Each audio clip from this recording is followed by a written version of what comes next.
नमस्कार मित्रों। द स्वदेश में आप लोगों का स्वागत है। यहाँ पर करते हैं हम लोग देश में हो रही राजनीति पर बात। और आज हमारा विषय है मिल्कीपुर विधानसभा में होने वाला उपचुनाव।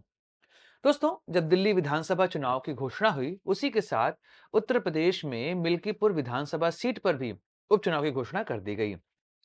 5 फरवरी को यहाँ पड़ेंगे वोट और 8 को आएंगे नतीजे। इस चुनाव का महत्व आप यही समझिए कि जब नवंबर के महीने में उत्तर प्रदेश में 9 सीटों पर उपचुनाव हुए थे, उसके समानांतर आप इसको रख सकते हैं। मतलब 9 सीट पर जो नतीजे आए, उसके बराबर यह चुनाव अकेला ही यहां पर खड़ा है। ऐसे में इसको 2027 में होने वाले उत्तर प्रदेश विधानसभा चुनाव का सेमीफाइनल माना जा रहा है, क्योंकि यहां से राजनीतिक समीकरण तय होंगे। तो आज की वीडियो में हम चर्चा करेंगे इसी मुद्दे पर। पहले समझेंगे कि मिल्कीपुर में होने वाला उपचुनाव राजनीतिक रूप से इतना महत्वपूर्ण क्यों है। फिर समझेंगे कि उत्तर प्रदेश की प्रमुख पार्टियों का क्या नारा हो सकता है 2027 के लिए, और फिर समझेंगे कि यहां पर जो हो रहे हैं उपचुनाव, इसमें किस तरीके से नई राजनीति आपको होते दिखाई देगी। नमस्कार दोस्तों, मैं सुधांशु, आप देख रहे हैं द स्वदेश।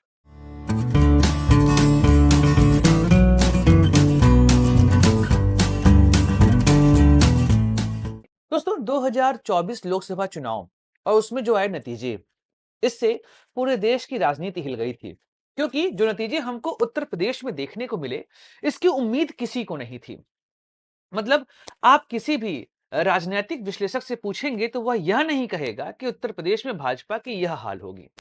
ऊपर से फैजाबाद सीट को जिस तरीके से भाजपा ने गंवाया, इसकी उम्मीद किसी को नहीं थी। हर कोई यह मान रहा था कि 2014 में जो उत्तर प्रदेश में भाजपा का प्रदर्शन था, उसको वह दोहराते दिखाई देंगे। लेकिन नतीजा उल्टा आया।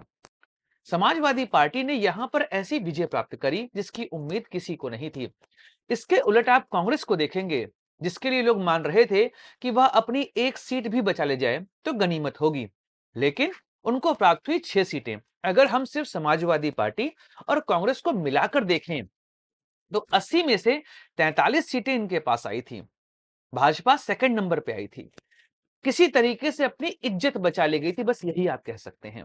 और जब नतीजे आए, उसके बाद उत्तर प्रदेश की राजनीति में परिवर्तन देखने को मिला। योगी आदित्यनाथ बाहर और भीतर हर तरफ से घिरे जा रहे थे। ऐसे में जब उत्तर प्रदेश में 10 सीटों पर उपचुनाव होने थे, क्योंकि मिल्कीपुर का जो सीट है उस पर केस चल रहा था, इसलिए उस पर जो चुनाव होने थे उसको टाल दिया गया था और 9 सीटों पर उपचुनाव की घोषणा की गई। अब इसके बाद यह लगा कि यह योगी आदित्यनाथ की अपनी राजनीति को बचाने के लिए एक ऐसा माहौल देगा जहां से वह राजनीति में शायद फिर से वापस आ सके। अन्यथा आप पार्टी के भीतर देखें या पार्टी के बाहर देखें, हर तरफ उनको घिरा जा रहा था। यहां तक यह कहा जा रहा था कि केंद्र और राज्य के बीच में सामंजस्य नहीं बैठ रहा है। फिर उपचुनाव में जैसी राजनीति हुई, उस राजनीति के बाद योगी आदित्यनाथ ने उपचुनाव में विजय प्राप्त करी और फिर उत्तर प्रदेश का माहौल सेट हो गया। और 2027 के चुनाव में अखिलेश बनाम योगी, यही चलने वाला है। ऐसे में मिल्कीपुर सीट का महत्व क्या है, अब यह समझते हैं। जब अयोध्या में राम मंदिर का निर्माण हुआ, तो हर कोई यही सोच रहा था कि जिस राजनीति की वजह से भाजपा आज हमको यहां दिखाई दे रही है, उसमें राम मंदिर एक महत्वपूर्ण मुद्दा है। थोड़ा इतिहास में चलते हैं, समझते हैं कि आखिर कैसी राजनीति उस समय हो रही थी। 1989 में जब लोकसभा चुनाव हुए, उसके नतीजे आए, उस नतीजे ने एक बात स्पष्ट कर दिया कि भाजपा की राजनीति अब नए सिरे से आगे बढ़ेगी, क्योंकि 84 में मात्र उनको 2 सीटें प्राप्त हुई थी, लेकिन 89 के चुनाव में उनको 84 सीटें प्राप्त हुई। और यहीं पर जब उन्होंने समर्थन दिया था वीपी सिंह की सरकार को, और वहां से मंडल कमीशन की रिपोर्ट लागू हो गई। अब मंडल कमीशन की रिपोर्ट लागू होने का मतलब था कि जो हिंदू धर्म है, उसमें जो जो कम्युनिटीज आती हैं, उनके बीच में एक डिवाइड हमको देखने को मिला, जैसा माहौल 1990 के दौर का था। तो भाजपा को लगा कि राम मंदिर एक महत्वपूर्ण मुद्दा है, जहां से वह फिर से हिंदुत्व के मुद्दे पर अपनी राजनीति को आगे बढ़ा सकते हैं। देन क्या हुआ कि रथ यात्रा की शुरुआत होती है और वहां से राम मंदिर का मुद्दा भारतीय राजनीति में प्रवेश किया। और फिर बाबरी विध्वंस के बाद यह मुद्दा और प्रमुखता से उठा और भाजपा की राजनीति यहीं से आगे बढ़ते हमको दिखाई दी। आप देखेंगे कि जब यह मुद्दा भारतीय राजनीति का प्रमुख मुद्दा बना, उसके बाद भाजपा ने एक नारा दिया था कि रामलला हम आएंगे, मंदिर यहीं बनाएंगे। ऐसे में 1996, 1998 और 1999 इन 3 लोकसभा चुनाव में भाजपा ने अपनी सरकार बनाई। हाँ, यह अलग बात है कि 96 में मात्र 13 दिन के लिए सरकार बनी थी और 98 में 13 महीने के लिए। लेकिन 99 के चुनाव में भाजपा ने अपने गठबंधन के साथियों के साथ मिलकर 5 साल सरकार चलाई थी। इंडिया शाइनिंग का मुद्दा देकर भाजपा 2004 में आती है, लेकिन चुनाव हार जाती है। कांग्रेस वापस आती है यूपीए के रूप में। तो अब आप देख रहे हैं कि राम मंदिर का मुद्दा और भाजपा यह दोनों सीधे जुड़े हुए हैं। ऐसे में जब राम मंदिर को लेकर सुप्रीम कोर्ट का फैसला आया और 2024 में राम मंदिर का निर्माण संपन्न हुआ, तो सबको यह लगा कि भाजपा ने अपने एक मुद्दे को यहां पर पूर्ण किया है। इस वजह से इस बार भाजपा को उत्तर प्रदेश में हरा पाना आसान नहीं होगा। लेकिन जो नतीजे हमको देखने को मिले, वह नतीजे आश्चर्यचकित करने वाले थे। राम मंदिर अयोध्या में बना, ऐसे में फैजाबाद सीट को भाजपा हार जाएगी, इसकी उम्मीद किसी को नहीं थी। लेकिन अखिलेश यादव ने जिस तरह से वहां पे राजनीति करी, एक सामान्य सीट पर एक दलित नेता को उतार दिया और वहां पर जो राजनीतिक समीकरण बना, जिसको अखिलेश यादव ने आगे चल के पीडीए कहा, इस पीडीए ने फैजाबाद की सीट को जीत लिया और योगी आदित्यनाथ और भाजपा फैजाबाद की सीट को हार जाते हैं। और यह समझिए कि 2024 में भाजपा का नारा 400 पार था।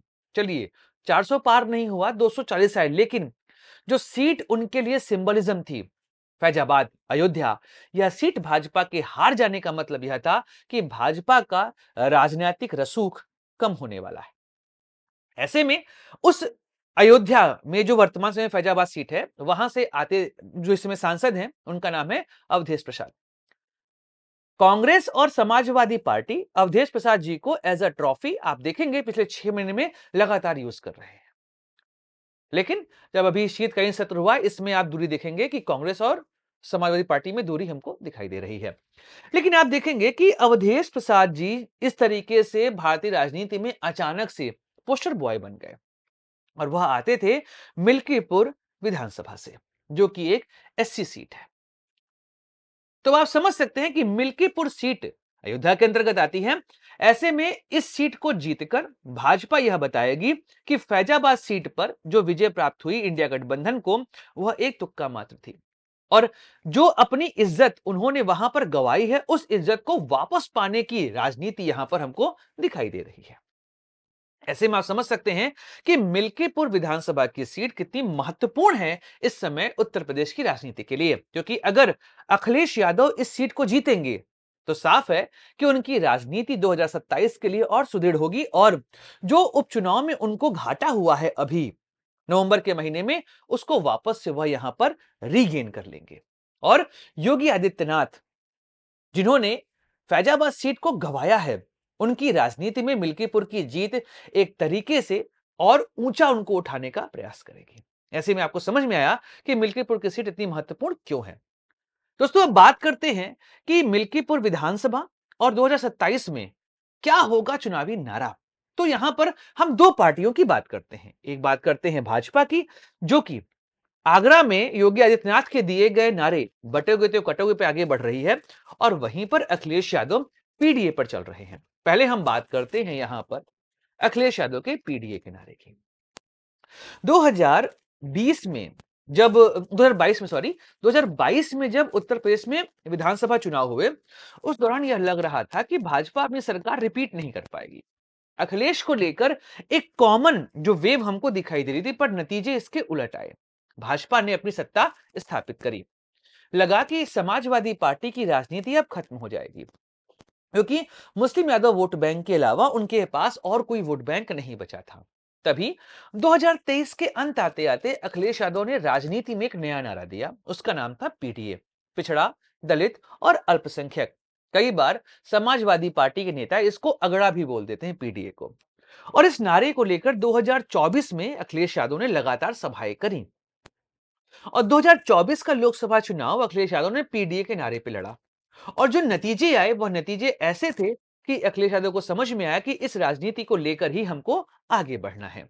तो पीडीए का नारा वह लेकर आगे बढ़े। यहां तक कि जब योगी आदित्यनाथ ने बटोगे तो कटोगे का नारा दिया, इसके बिहाफ में समाजवादी पार्टी और अखिलेश यादव का नारा था, जुड़ेंगे तो जीतेगा पीडीए। यह नारा उनका वहां पर चला और इस नारे के साथ अखिलेश यादव 2027 राजनीति भी करते हमको दिखाई देंगे। हाँ, इस नारे को लेकर वह जब उपचुनाव में गए तो वहां पर उनको सफलता प्राप्त नहीं हुई।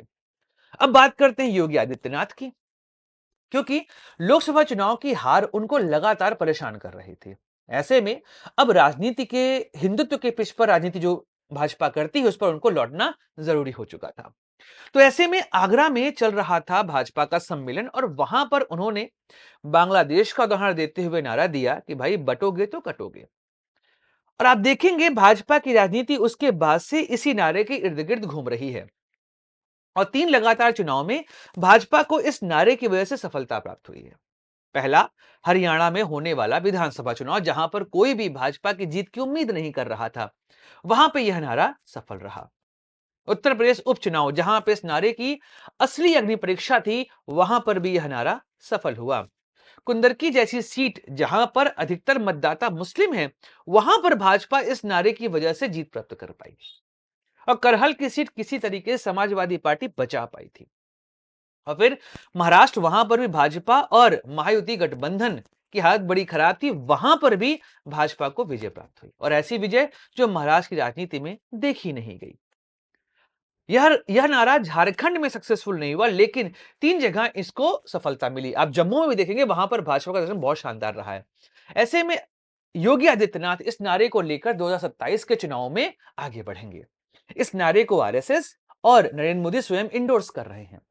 एक है तो सेफ है का नारा इसी तरीके से बटोगे तो कटोगे के किनारे का एक सॉफ्ट वर्जन हम यहां पर मान सकते हैं।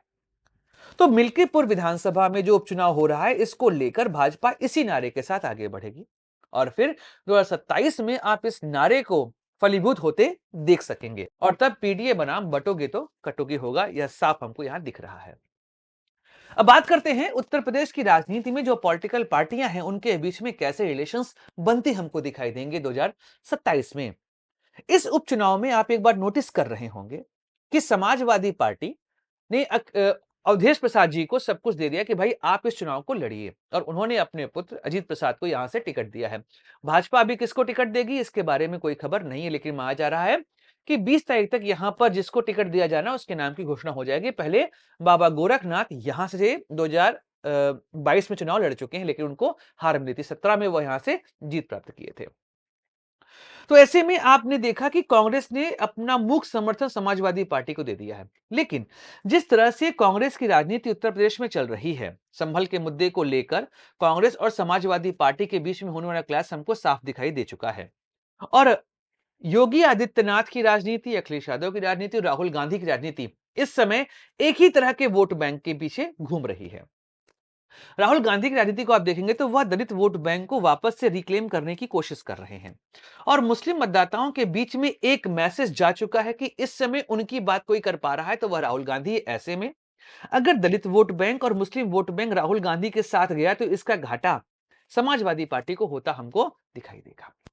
और वहीं पर भाजपा को यह पता है कि अगर समाजवादी पार्टी और कांग्रेस एक साथ नहीं आ पाए तो भाजपा के लिए 27 का राह बहुत आसान हो जाएगा। तो वर्तमान स्थिति में उत्तर प्रदेश की राजनीति जो हमको दिखाई दे रही है उसमें कई सारे ध्रुव हमको बनते दिखाई दे रहे हैं, क्योंकि यहां पर कांग्रेस वह अपनी खोई जमीन वापस प्राप्त करना चाहती है, क्योंकि लोकसभा चुनाव के नतीजों ने उनको एक आशा दी है। और राहुल गांधी की राजनीति यह हमको दर्शा रही है, वह अपनी राजनीति को दलित और मुस्लिम वोट बैंक के इर्द गिर्द करते हमको दिखाई दे रहे हैं। वहीं पर अखिलेश यादव की राजनीति पीडीए के नारे के इर्द गिर्द घूमते दिखाई देगी।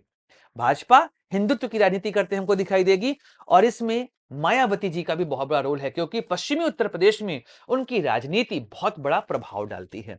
तो बसपा कैसा प्रदर्शन करेगी यह भी 2027 के विधानसभा चुनाव में हमको दिखाई देगा, क्योंकि बसपा के लिए वह चुनाव करो या मरो का चुनाव होगा, क्योंकि 2012, 2014, 2017, 2019, 2022 और 2024 इन सभी चुनावों में बसपा अगर 19 का लोकसभा छोड़ दिया जाए तो बसपा की हालत बहुत खराब है।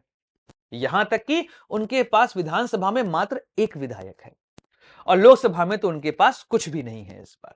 तब आप समझ सकते हैं कि बसपा के लिए यह चुनाव अपनी राजनीतिक जीवन बचाने का चुनाव होगा। इसके अलावा छोटी पार्टियां भी यहाँ पे महत्वपूर्ण भूमिका अदा करेंगी। इसमें असदुद्दीन ओवैसी की पार्टी एआईएमआईएम हो जाएगी, आरएलडी हो जाएगी, अपना दल हो जाएगी। लेकिन अपना दल और आरएलडी इस समय भाजपा के साथ एनडीए में है, तो उनकी राजनीति भाजपा को समर्थन करने वाली होगी। लेकिन राजनीति में कब कौन किसके साइड जाए कोई नहीं जानता, क्योंकि 2023 में आरएलडी जो है वह इंडिया का पार्ट थी और 24 आते आते वह एनडीए का पार्ट बन चुकी है। तो उत्तर प्रदेश की राजनीति लगातार गर्म होती रहेगी और 2027 का चुनाव मिल्कीपुर के रास्ते से ही होकर गुजरेगा। दोस्तों, वीडियो समाप्त करते हैं।